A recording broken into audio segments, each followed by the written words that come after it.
L'hymne national peut ressembler à un chant funèbre sans intérêt s'il est mal joué, mais les paroles sont justes. Heureux et glorieux est exact à 100% à propos de la reine. En près de 60 ans d'écriture et de tournage d'histoire sur Sa Majesté, je ne l'ai jamais vue aussi heureuse et contente, avec autant de sourire qu'elle a de kilomètres au compteur à l'âge de 95 ans. Sur l'argent. À l'approche du 70e anniversaire de son accession au trône, son règne a battu tous les records et la reine est désormais le seul leader mondial à avoir servi en uniforme pendant la Seconde Guerre mondiale, envoyez-la victorieuse, en effet. Il est Y Kunetash est l'horizon royal et elle est inquiétante pour la femme qui n'est pas seulement monarque et chef du Commonwealth mais une grand-mère et arrière-grand-mère. C'est le problème avec Harry, un homme qui a porté l'uniforme de son pays avec distinction mais semble maintenant avoir déclaré sa propre guerre personnelle aux institutions qui l'ont nourri, façonné et lui ont offert une vie de privilèges inimaginables sur un plateau d'or. Quest ce qui mange vraiment le 4e petit enfant de la reine et le 6e dans l'ordre de succession à son trône.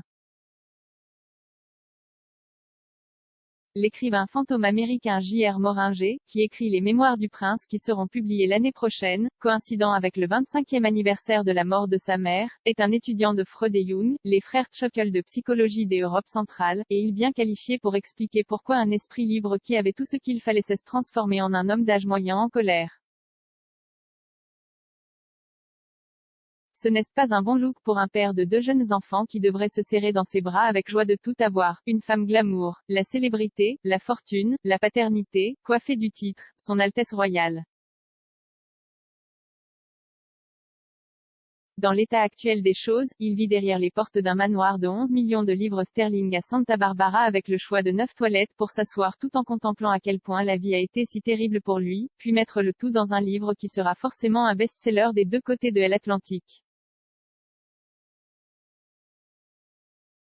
Ce ne sera pas le premier livre de règlement de compte d'un duc royal.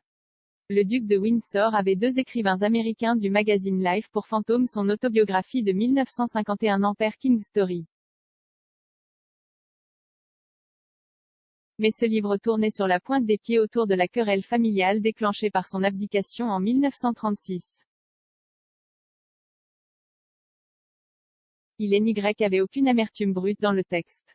Le duc a réservé ses commentaires haineux sur ses relations, satisfaisantes et puantes, et ses insultes cruelles à l'encontre de sa belle-sœur, plus tard la reine-mère, pour ses lettres privées à Madame Wallis Simpson.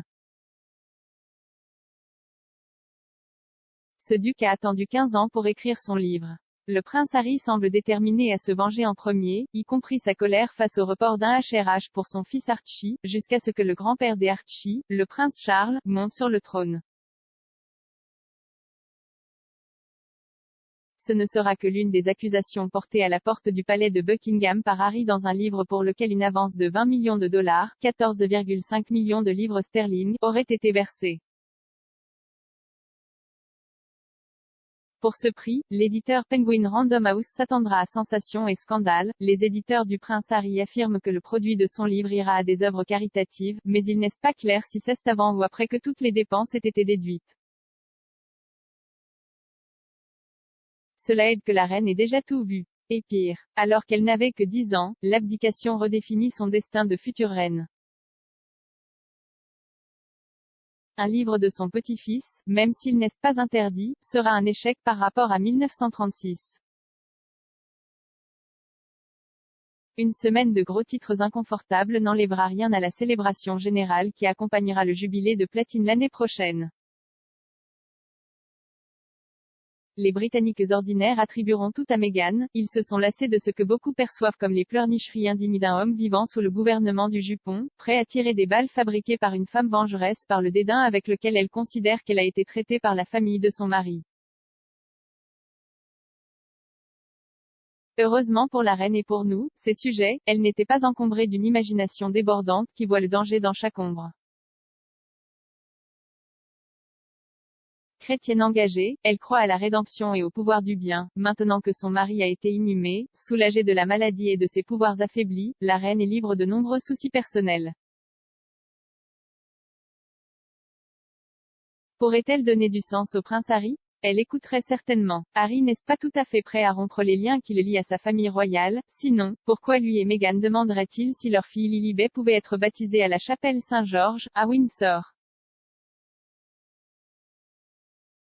La reine n'écoutera pas les voix lui disant de désinviter le prince Harry et Meghan aux célébrations du jubilé.